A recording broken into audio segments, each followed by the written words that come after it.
Today we start with the pituitary gland.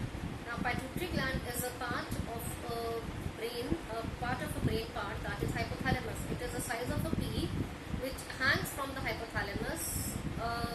We can say as a hypophyseal gland. Now this part of a hypothalamus, as it controls number of all other endocrine glands, it is also called as the master gland of a body. Now this pituitary gland, let's see, it is having three lobes. Now, pituitary gland is having three lobes: anterior lobe, intermediary lobe and posterior lobe. Anterior and posterior lobes are more functional in humans, that is higher chordates, but the intermediary lobe is more functional in the lower chordates. Now intermediary lobe, as it is more functional because it is forming melanocyte stimulating hormone, which is responsible for the formation of skin color, that is the melanin. Now the anterior lobe is also called as adenohypophysis. Now this adenohypophysis is giving out number of hormones. See, very first is the growth hormone, then it is TSH, thyroid stimulating hormone, TSH, RH, thyroid stimulating hormone releasing hormone, ACTH, adrenocorticotropic hormone, FSH, follicle stimulating hormone, LH, luteinizing hormone and prolactin. Now we talk about the very first, GH, that is the growth hormone. As the name suggests, growth. So it is responsible for the growth of bones of a body. Now as it is responsible for the growth of bones, we say that it is responsible for the growth of the hormones. Now this hormone, as it is responsible for the skeleton, it is responsible for the height of a person or height of a child. So we say that it is giving us two stages we have in our body, in our life cycle: childhood and adult. If it is giving out in childhood, the growth is given out in lesser amounts. That means the normal skeleton, the bones will not develop to the normal height and the child will remain a dwarf. So that results in dwarfism. The body proportions of a child are not fully developed. But if it is over secreted in a child, then the normal growth of the bones, they become they extend beyond the normal, and that is called as gigantism. But if it is given out in more amounts in an adult, if it is hyper secreted in an adult, it is called as acromegaly.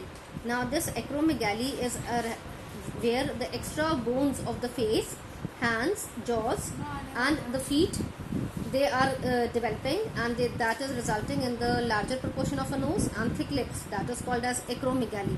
Now we talk about is the second, TSH, thyroid stimulating hormone. As the name suggests, it is responsible for the stimulation of thyroid gland to give out thyroxine. Now TSH, RH, thyroid stimulating hormone releasing hormone. When this releasing hormone is given out, it will stimulate the release of TSH from the thyroid gland. Then ACTH, adrenocorticotropic hormone. This is responsible for the secretion of adrenal cortical hormones from the kidneys, from the upper part of the gland, which is adrenal gland present above the kidneys. Adrenocortico, from the cortex of the adrenal gland, that is responsible to give out hormones. FSH, follicle stimulating hormone. Now this follicle stimulating hormone is responsible for the development of testes and ovaries in the individual. It regulates the activities of TSH, the follicle. It is responsible for the stimulation of the testes and ovaries. So that is also called as GSH, gonadotropic stimulating hormone. Now we have LH, luteinizing hormone. This luteinizing hormone is more functional in females, as it is responsible for the formation of corpus luteum after the ovulation. So when this is giving out corpus luteum, and that corpus luteum is responsible for the release of progesterone in the females. So this is responsible for the release of progesterone in the females, and it is giving out the functions of corpus luteum, and this is responsible for secondary thickening of endometrium for the implantation. Then is prolactin. Prolactin is responsible for the release of milk. It is responsible for milk stimulation and release of milk after the birth of a child. Now we talk about the posterior lobe. This posterior lobe is giving out two hormones: ADH, that is also called as anti-diuretic hormone. Diuresis is the release of urine. So this is anti, opposite to that. And second is oxytocin. Now this ADH is also called as vasopressin. Now the function of ADH is that it is responsible for the release of the it contracts the blood vessels which rise in the blood pressure, and it is also responsible for the secretion of water from the kidneys tubules. Now when this is responsible for water absorption in the kidneys, now when this is absorbing water, that means when this is less, it is given out in lesser amounts, so lesser water will be absorbed by the kidney tubules, so more of water is given out in urine. That is called as diabetes insipidus. Insipidus is excess of water. Over here we have excess of water in the urine, but keep in mind the urine is not having sugar. That was diabetes mellitus. This is diabetes insipidus.